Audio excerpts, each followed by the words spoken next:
The door to Lord Ashworth's drawing room opened at 4:30 in the afternoon, and everything the family had built over 3 careful years began to die. I know this because I heard it from behind the wall. Not a proper wall, a servant's corridor, narrow and cold, where I had learned to stand so still that even the mice forgot I was there. I pressed my ear to the plaster and listened to my father greet the Duke of Blackmore, as though the man were the second coming, dressed in a dark coat. "Your Grace, what an extraordinary honour. My daughters have been so eager." "I'm not here for your daughters, Lord Ashworth." Silence. The kind that has weight. "I beg your pardon?" "You have another, a third. Rosalind." My name. My real, actual name spoken aloud in a room I hadn't been permitted to enter in 3 years. I stopped breathing. My father's voice came back, thin and stretched, the way it sounded when he was calculating. "I'm afraid I don't know what your Grace means. I have 2 daughters, Cecilia and Marguerite, both accomplished, both currently in the room, I imagine, smiling, presented like wares at auction." The Duke's voice was low, unhurried, and utterly without warmth. "I didn't ride 4 hours to inspect merchandise, Lord Ashworth. I came for Rosalind. Produce her, or I'll leave and you can explain to every family in London why the Duke of Blackmore walked out of your house before tea was served." I flattened both palms against the cold plaster. My heart was slamming so hard I was certain it would give me away. He knew my name. No one knew my name. Not anymore. I should explain how a woman disappears inside her own family. It isn't dramatic. There is no locked tower, no chains, no gothic cruelty. At least, not the kind that leaves marks anyone would see. It is simply a matter of erasure. You stop being invited to dinner. Your place setting vanishes. Your name is dropped from correspondence. When visitors arrive, you are sent upstairs. When the season begins, your sisters are fitted for gowns, while you are handed a mending basket and told to make yourself useful.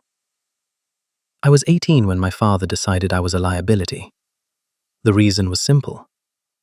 I had refused Lord Pemberton's proposal. Pemberton was 53, gouty, and in possession of a gambling debt my father needed erased through strategic marriage. I said no. I said it clearly, in front of witnesses, at a dinner party, and I did not apologize. My father never forgave public embarrassment. Within a month, the household had been informed that I was unwell. A nervous condition, they said, requiring rest and seclusion. My bedroom was moved to the east wing, the one reserved for storage and aging servants. My books were taken. My correspondence was intercepted. I was 21 now, and I had not left the grounds of Ashworth Park in 3 years. I was not imprisoned. I was simply unmade. My sisters were taught to speak of the family as though it contained only 2 daughters. Visitors never saw me. The servants who remembered were the ones loyal enough, or frightened enough, to keep quiet. So, when a duke I had never met stood in my father's drawing room and spoke my name as though it were a fact the whole world knew, the ground beneath me shifted in a way I could not understand. How did he know? They brought me down 40 minutes later, and they did it badly. My stepmother, Lady Ashworth, because of course my real mother was dead, that was the first thing they took from me, came to my room with a dress I hadn't seen before. Pale green, not new. One of Cecilia's cast-offs, hastily taken in. "You will go downstairs," she said, laying it across the bed like a peace offering that fooled no one. "You will be pleasant. You will not speak of your situation. You will smile, curtsy, and if he asks you anything, you will defer to your father. Why is he asking for me? That is not your concern. He used my name. How does he? Rosalind? Her voice could cut glass when she needed it to. You have been given an extraordinary opportunity to be useful to this family. I suggest you do not waste it the way you wasted the last one. She left. I put on the dress. It smelled like Cecilia's perfume, rosewater and something sharper beneath it, like ambition. The drawing room was on the ground floor, south-facing, the one my father used for occasions he wanted to control. When I entered, I catalogued the room in a single sweep. My father, standing near the mantelpiece with his hands clasped behind his back, his posture rigid with barely concealed fury. My stepmother on the settee, spine like a rod, smile fixed. Cecilia and Marguerite near the window, both in their best afternoon dresses, both wearing expressions of polite devastation. They had been dismissed in favor of the family ghost, and they knew it. And the Duke.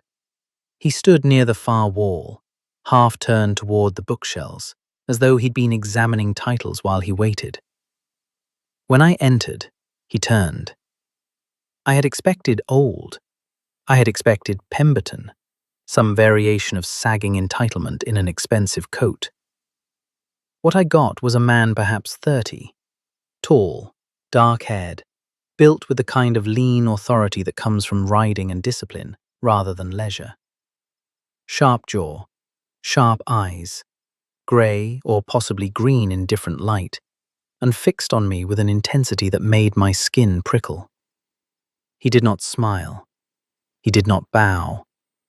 He simply looked at me as though confirming something he already knew. Miss Rosalind Ashworth, he said, not a question. I curtsied, because the alternative was standing there with my mouth open. Your Grace. You look like her. The room went very still. My father's hands tightened behind his back. I beg your pardon, I said. Forgive me. He said it without particular apology. That was not meant to be spoken aloud. Please, sit. He gestured to a chair as though this were his house and not my father's. The audacity of it was so complete that I obeyed before I'd decided to. Your Grace, my father began, stepping forward. Perhaps I might explain. You have had 3 years to explain, Lord Ashworth, and you chose concealment instead. I'll hear from her directly. He sat across from me. The distance between our chairs was proper, 6 feet, easily. But the way he leaned forward, elbows on knees, hands loosely clasped, made the space feel like nothing at all. When were you last in London, Miss Ashworth? 3 years ago, the season of 1820. And since then? I have been here. By choice?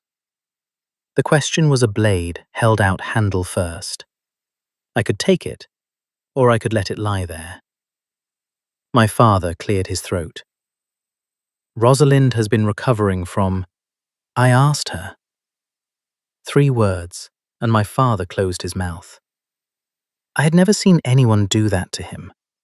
Not once in 21 years. I looked at the Duke of Blackmore and made the first real decision I had been permitted in 3 years. No, I said. Not by choice.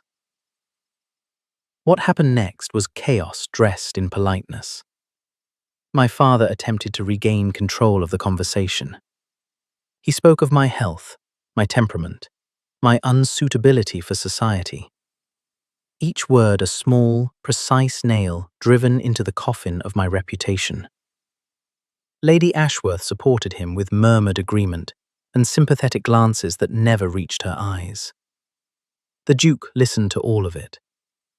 Then he said, I'd like to walk the grounds with Miss Ashworth. Alone. That is entirely improper. Then send a maid to follow at 30 paces. I don't care. But I will speak with her without your narration, Lord Ashworth, or I will leave this house and every door in London will learn why. It was not a threat. It was a fact. Delivered with the calm of a man who understood that his name was worth more than my father's entire estate. The Duke of Blackmore was one of the 5 wealthiest men in England. His displeasure was not something my father could afford. A maid was summoned. We walked. The gardens at Ashworth Park were the one thing I had been allowed to keep, because no one else wanted them. The formal beds had gone to seed during my mother's illness, and my father saw no value in flowers that couldn't be leveraged. I had spent 3 years coaxing them back. Roses along the south wall, lavender in the borders, a kitchen garden that fed the household when my father forgot to pay the grocer. The Duke walked beside me in silence for nearly a full minute. The gravel crunched under his boots. The maid trailed behind us like a reluctant ghost. "You're wondering how I know your name," he said, finally. "The thought had occurred to me, Your Grace. Your mother was Eleanor Vane before her marriage." I stopped walking. He continued 2 steps before turning back. "You knew my mother?" "No, but my mother did. They were close. Close enough that your mother wrote letters. Many of them. The last was sent a week before she died." Something cracked open inside my chest. I held very still and let it happen without showing it on my face. 3 years of practice. "My mother mentioned a daughter," he continued, watching me with those unreadable grey-green eyes. "Rosalind. She described you as the brightest, fiercest thing in her life. She asked my mother to look after you if anything happened." "Your mother never came?" "My mother died 6 months later. The letter was buried in her correspondence. I found it this winter while settling her estate." He paused. "Along with others. Your mother wrote about what your father was, what he would do to you without her protection. She was remarkably precise in her predictions." The garden blurred. I blinked hard and the world came back, sharper than before. "So you came here out of obligation," I said. "A promise your mother never had the chance to keep." "I came here because a woman I respected asked for help, and the person she was trying to protect has been locked in a house for 3 years by a man who treats his daughters like currency." He stopped walking and faced me. "That is not obligation, Miss Ashworth. That is the bare minimum of decency, and I am sorry it took this long." No one had apologized to me in 3 years, not once, not for any of it. I looked at the roses along the south wall, the ones I had brought back from near death, stem by stem, season by season, and I said, "What exactly are you proposing, Your Grace?" "At this moment? That you leave this house, that you come to London under my family's protection, that you have a season, a proper one, with your own name and your own choices." "And your terms?" Something shifted in his expression. The careful control flickered, and underneath it, I caught a flash of something raw. Not pity, not duty, but anger. Anger on my behalf, held on a very tight leash. "No terms," he said. "No conditions. I am not your father, Miss Ashworth. I do not trade in people." I left Ashworth Park the following morning in the Duke's carriage. My father attempted to negotiate. He saw opportunity. A duke's interest in his forgotten daughter was, to his mind, a windfall he could broker. He proposed a formal courtship arrangement, a settlement, a contract. The Duke declined all of it. "She is of age," he said in the front hall, with servants listening and my sisters watching from the staircase. "She requires no permission from you. If you attempt to interfere, I will ensure that every detail of her treatment in this house reaches the ears of people you are currently trying to impress. Do we understand each other?" My father understood. In the carriage, I sat across from the Duke's aunt, a formidable woman named Lady Blackwood, who served as chaperone and who communicated primarily through meaningful silences and the occasional, devastating aside. The Duke rode alongside on horseback. Through the window, I watched the gates of Ashworth Park shrink and disappear behind a turn in the road, and I felt something I hadn't allowed myself to feel in years. I felt the future become possible again. London was terrifying and extraordinary in equal measure. The Duke installed me in his townhouse under Lady Blackwood's supervision. Separate wing, entirely proper, above reproach. Within a week, I had a wardrobe. Within 2, I had invitations. Within 3, the whispers had begun. Who was Rosalind Ashworth? Where had she been? Why was the Duke of Blackmore, the most eligible, most reclusive, most fiercely private duke in England, suddenly championing an unknown woman from a minor noble family? I heard the theories at my first ball. Lady Brampton's, mid-May, a crush of 400 in a house built for 2. I wore a gown of deep blue silk that Lady Blackwood had chosen. "You have your mother's colouring. Don't waste it on pastels." And I entered the ballroom on her arm, while the Duke waited inside. He found me within 10 minutes. Not obviously. He was too careful for that. He simply appeared at the edge of my conversation with Lady Whitmore, offered a polite greeting, and then remained. Standing close enough that his presence redrew the borders of the interaction. Close enough that when I turned to include him, our eyes met and the ballroom noise dimmed to a murmur. "You're managing admirably," he said, low enough that only I could hear. "I've been out of practice. Society is louder than I remembered." "Society is performing. You are the only genuine person in this room." "Including yourself, Your Grace?" The corner of his mouth twitched. Not quite a smile. The ghost of one, quickly killed, especially myself. But I was watching him now. Had been watching him since Ashworth Park, and I saw things he didn't mean to show me. The way his gaze swept the room in patterns, checking exits. The way his jaw tightened when someone laughed too loudly behind him. The way his hand, at his side, occasionally curled into a fist and then slowly released. The Duke of Blackmore was not cold. He was armored. And something had happened to him that made crowded rooms feel like battlefields. "You don't enjoy these events," I said. "No." "Then why come?" He looked at me then, fully, and I saw the armor crack. Just a fracture, a single line of honesty breaking through.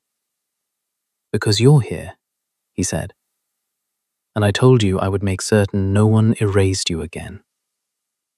The music swelled. Someone called for the next set, and I stood in the middle of Lady Brampton's ballroom, with my heart hammering against my ribs, understanding for the first time that I was in very serious danger.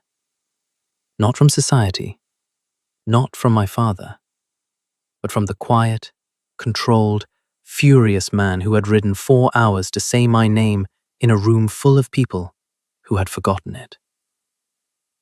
3 weeks into the season, my father made his move.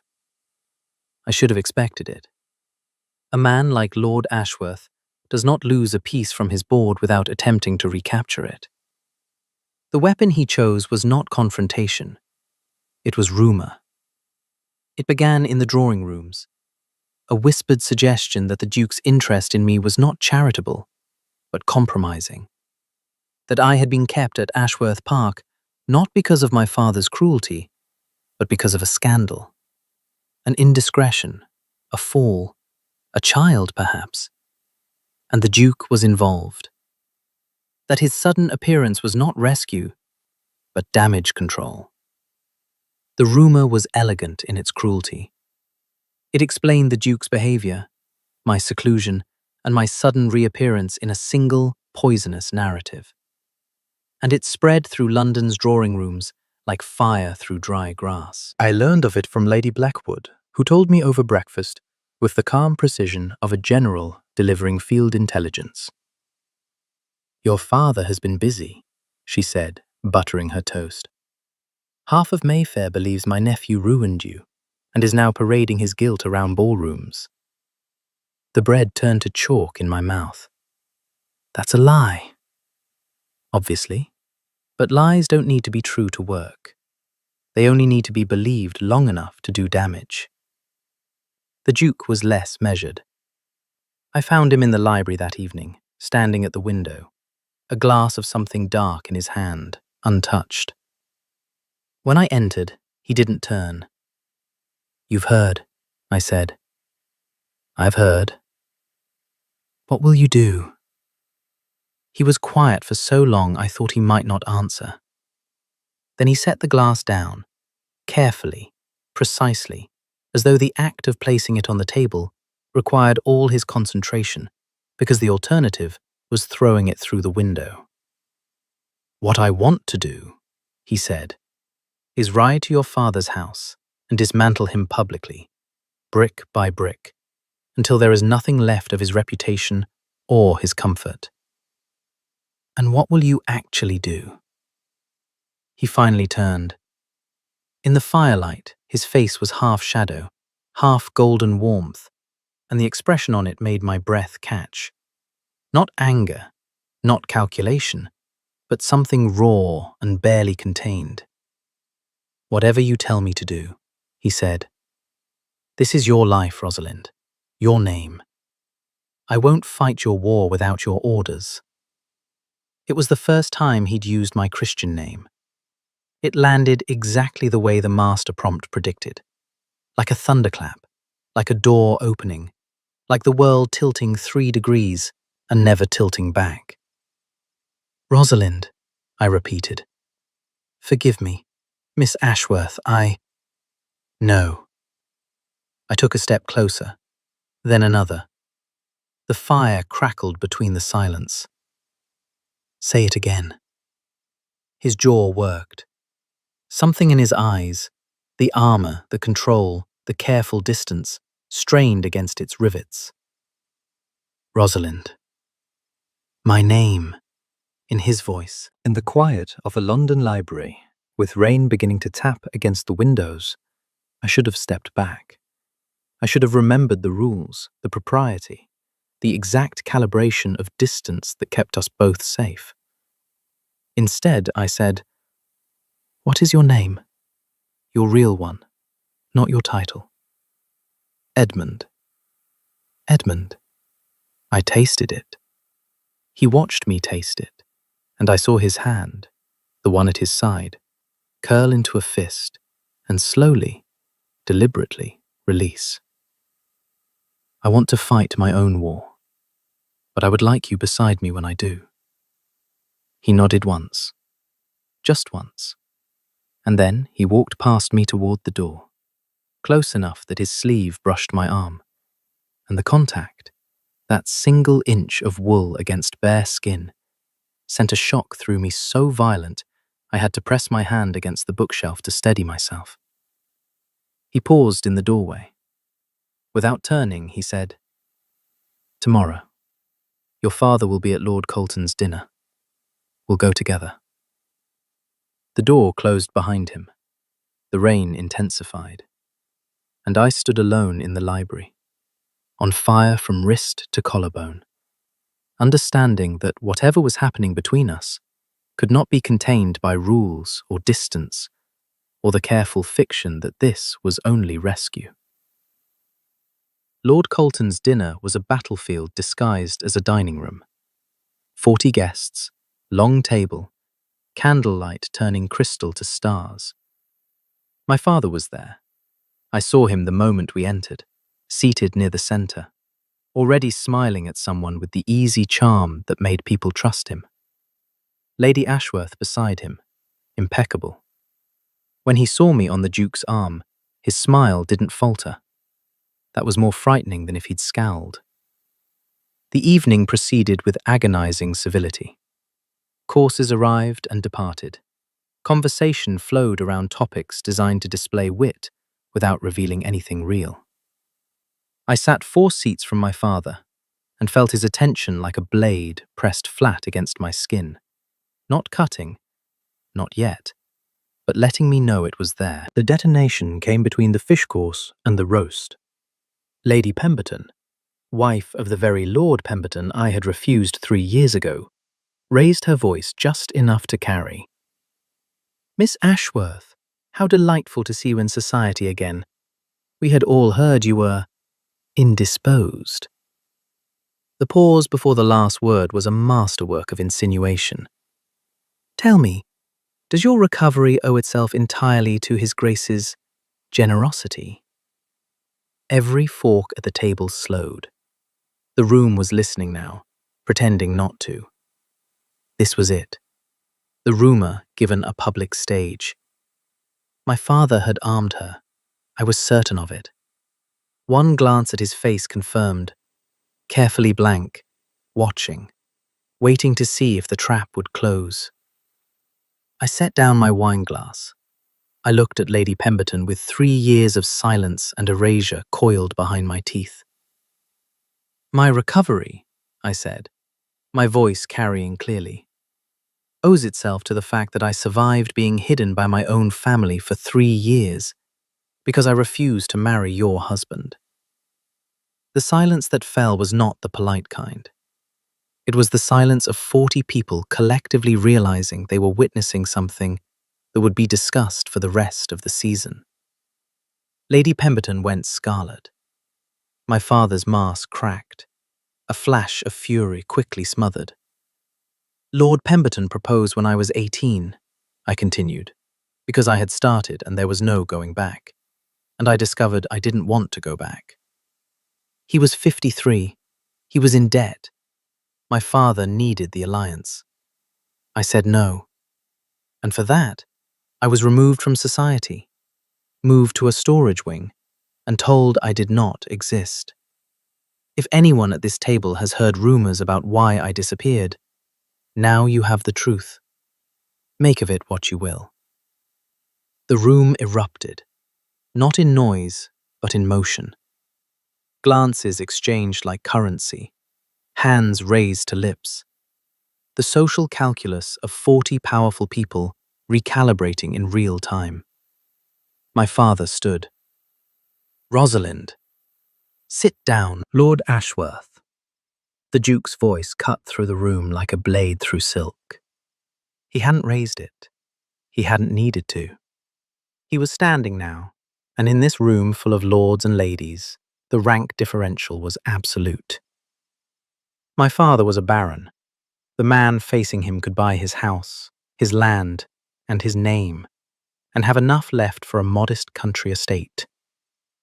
"Your daughter has spoken the truth," the Duke said. "I would advise you not to make the next few minutes worse than they need to be." My father sat. The dinner did not recover. It didn't need to. By morning, every salon in London would have the real story, and the rumor my father had planted would wither against the far more compelling truth. That a young woman had been buried alive by her own family, and the Duke of Blackmore had dug her out. In the carriage afterward, I shook, not from fear, from the release of it. 3 years of silence finally broken. The truth spoken aloud in a room full of people who mattered. The walls of my prison dismantled in public. Edmund sat across from me. Lady Blackwood had taken a separate carriage. Whether by design or discretion, I wasn't sure. "You're trembling," he said. "I'm aware. Was it too much?" I laughed. It came out broken and strange and absolutely real. It was 3 years late. It was not nearly enough. He leaned forward. In the swaying lamplight of the carriage, his face was all planes and shadows, and his eyes held something that made the air between us feel thin. "You were extraordinary tonight," he said. "You know that." I was terrified. "Yes, and you did it anyway. That's what extraordinary means." The carriage hit a rut. I swayed. His hand caught my wrist, instinct, not intention, and the contact blazed through both of us. I saw it in the way his breath stopped. I felt it in the way mine did. He didn't let go. His thumb rested against my pulse point, and I knew he could feel how fast my heart was racing. And I didn't care. "Edmund, don't." His voice was rough. "If you say my name like that in this carriage, I will do something I cannot undo." "What if I don't want it undone?" His grip tightened. Then, with a control that must have cost him everything, he released my wrist, sat back, and pressed his fist against his own knee as though pinning himself to the seat. "You deserve choices," he said. "Real ones. Not gratitude mistaken for something else. Not proximity confused with, 'Do not tell me what I feel.'" I said it quietly, but it landed like the strike at dinner. Precise, undeniable. "You are the only person in 3 years who has treated me as though my thoughts and choices matter. Do not now decide that this one doesn't count." He stared at me. The carriage swayed. London rattled past outside. "When this is over," he said, barely above a whisper, "when your father can't touch you, when your name is your own, when you've had time to breathe and choose and live, if you still look at me the way you're looking at me now, then what? Then I will say your name as many times as you'll let me, and I will never stop." My father's final move came a week later, and it nearly succeeded. He petitioned the Court of Chancery, claimed I was mentally unfit, the same fiction he'd maintained for 3 years, and demanded I be returned to his custody. He produced a physician's letter, backdated, describing a condition I did not have. He produced testimonies from servants he had intimidated. He built a cage out of paper and lies, and the legal machinery that allowed men like him to own their daughters like furniture. The hearing was set for a Thursday. Edmund's solicitors fought it, but the law was not designed to protect women from their fathers. It was designed to protect fathers from losing their property.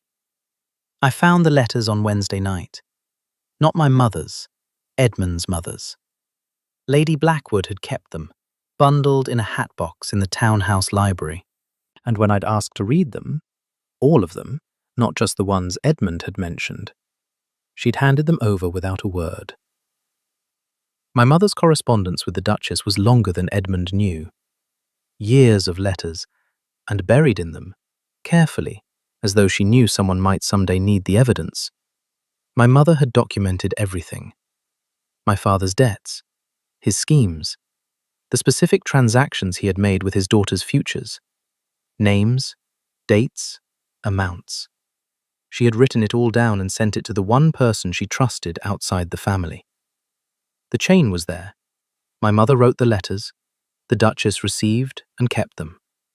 The Duchess died, and her estate passed to Edmund. The letters remained in the family's London townhouse, where Lady Blackwood stored them after helping settle her sister-in-law's belongings. They had been in this house for 6 years, waiting. I brought them to Edmund at midnight. Improper. I didn't care. He was in the library. Of course he was. The man lived in libraries when he couldn't sleep.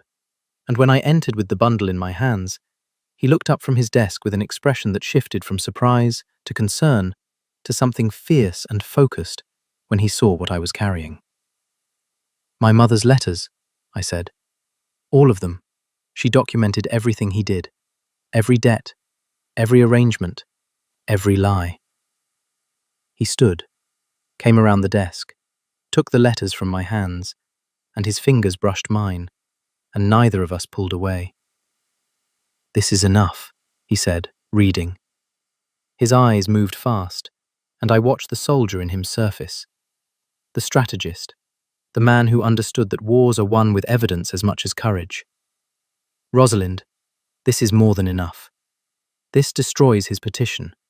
This destroys his credibility. This is what my mother left me," I said. "She couldn't protect me while she was alive, but she made sure someone could, after."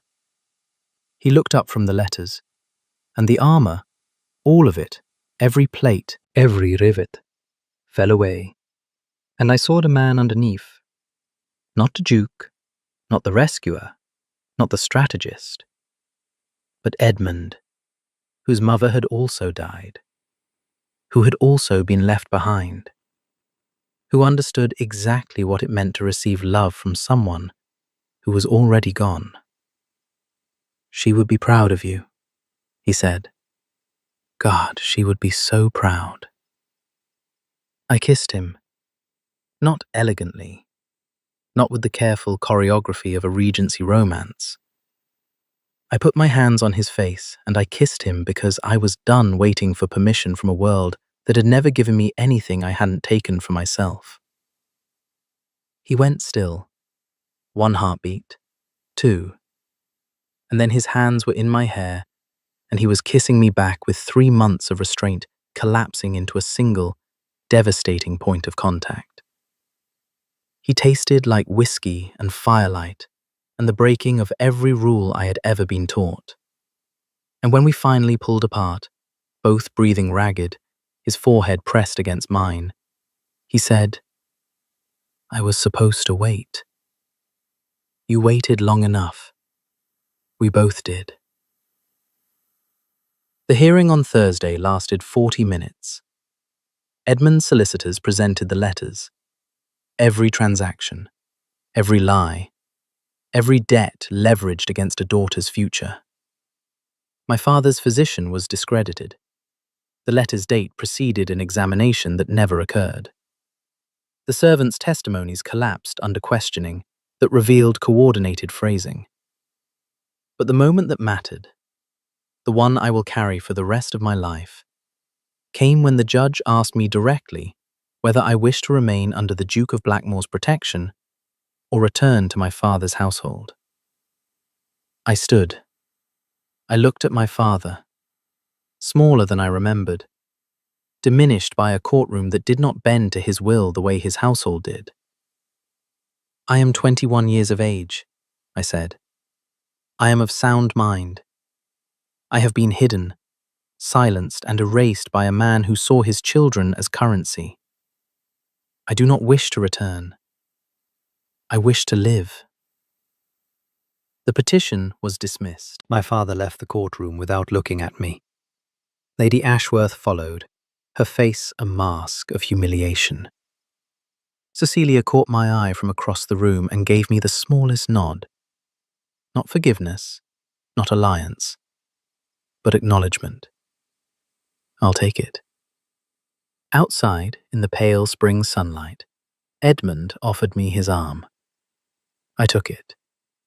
Lady Blackwood walked ahead, already planning the next social engagement with the terrifying efficiency of a woman who understood that reputation was rebuilt one appearance at a time.